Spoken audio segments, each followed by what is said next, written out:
Good morning to those who listen. It is November 2nd, 2018, 11:04 a.m. And I'm going to call the lawyer. I know the lawyer's on vacation, and I'm going to try to talk to one of the assistants and see what information I can get.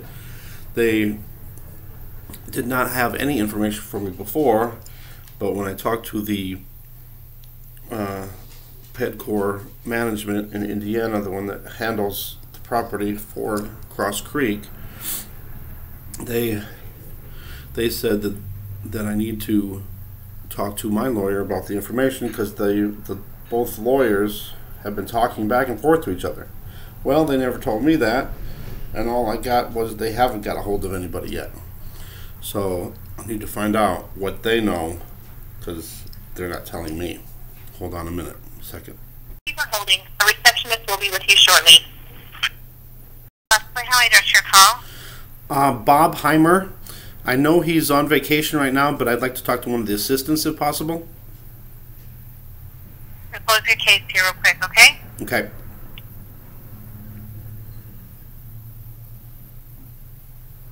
Not finding a match to the phone number that you're calling from. Hold on one second. I see the problem. My computer's locking up.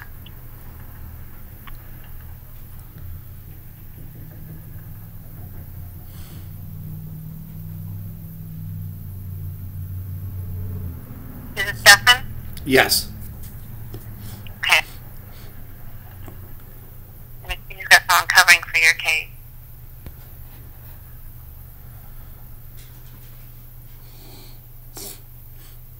Looks Belinda's helping him with your case. Let me see if I can reach her, okay? Thank you.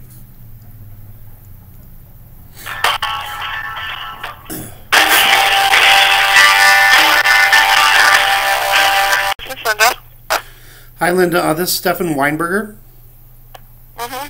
Hi. I was trying to get some information. Yesterday, I called the PEDCOR management in Indiana, and she wouldn't. Okay. She couldn't give me any information at all, and said that you, Bob Heimer, you guys were talking with their lawyers and could answer. Right. I'm sorry. Yeah, that was the information that I relayed to you yesterday. The information that their lawyer had provided to Bob. Okay. Well, I was just wondering why I didn't know about the communications between lawyers. I didn't even know that they had lawyers at this point. Yeah, that's what it. That's Bob had emailed the lawyer and had gotten a reply was received yesterday, and that's I relayed that information on to you what their reply was. Okay. And then I got a message. I missed the message from Bob, and he said that as far as he knows, that you guys are not going to represent me. And I was just wondering why. Well, let me get your case up just a second here. And do you still don't have a date? Is that correct? Yeah, I mean, I filed, what was it? It was just a few days ago, so it's only been a few days. Okay. Okay.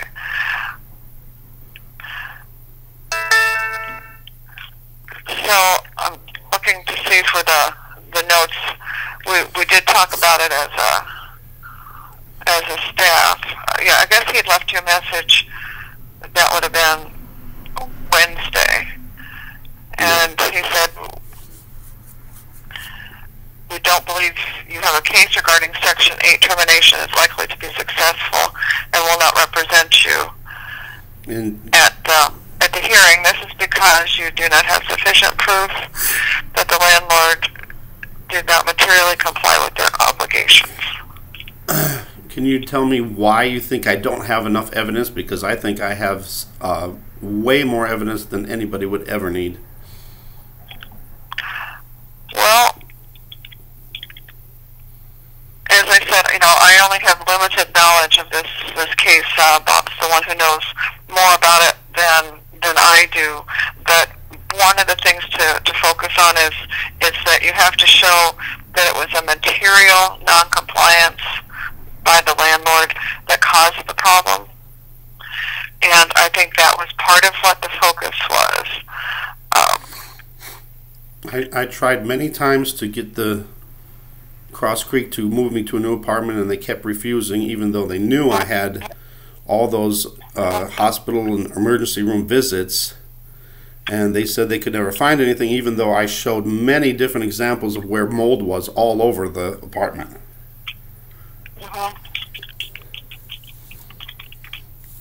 Well, and again, you know, I'm just going based on a little bit that I know about your case, but it's my understanding that you got a measure of the mold, and it was not a particularly high number that was received. Is that correct? Or yeah, it said it was there, but not elevated. But my my family doctor says it doesn't matter. People that are susceptible, allergic to mold, any little tiny level can trigger an attack. So it shouldn't matter how much mold is there. If any mold is there, it can cause problems.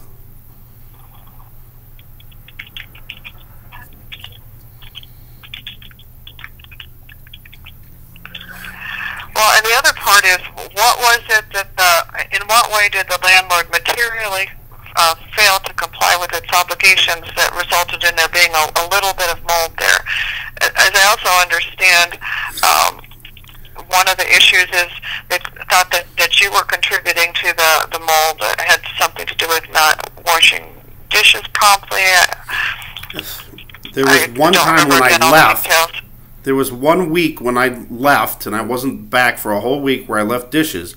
I made sure they were all rinsed. There was nothing on the dishes whatsoever. They claimed it was that, but it was the garbage disposal. And I've had many people that came in, and I can use them as witnesses too. They said that they would be a witness for me.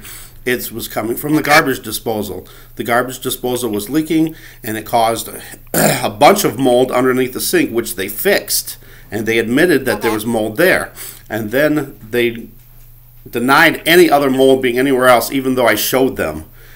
And, I mean, there's mold under the carpet and the floorboards, and it was black rotting boards under there, and I don't understand that. There was mold in the dishwasher. There was mold in the cupboards. There was mold in the bathroom where the shower is. And, I mean, how much more evidence do I need? I mean, I have had so much evidence; it's unbelievable.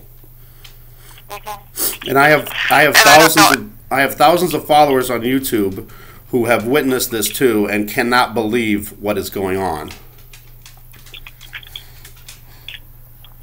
And I don't know how much of all this evidence you discussed with Bob. I just showed a few pictures. I looked it up. I have 94 videos from day one, July 26th, when all this started happening. Those are YouTube videos? Yes. I have 94 just for the apartment alone that relates to the apartment and the mold and me going to the emergency room. Well,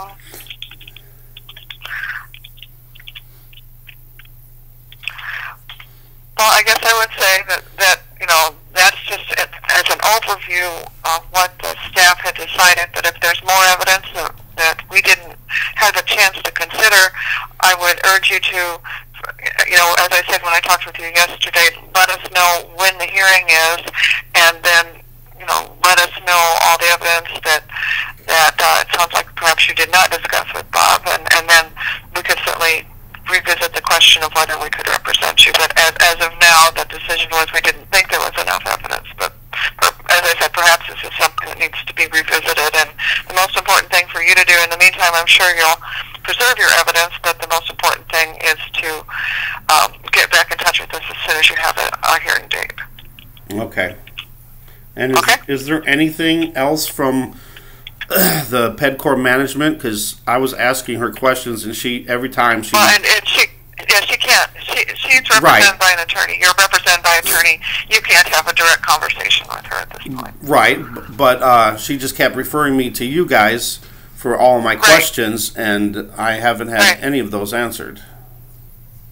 Well, I apologize. I'm doing the best I can with the limited information that I have, and I'm holding open the possibility that we might be able to represent you if there's more evidence that we weren't aware of when we discussed your case as a staff.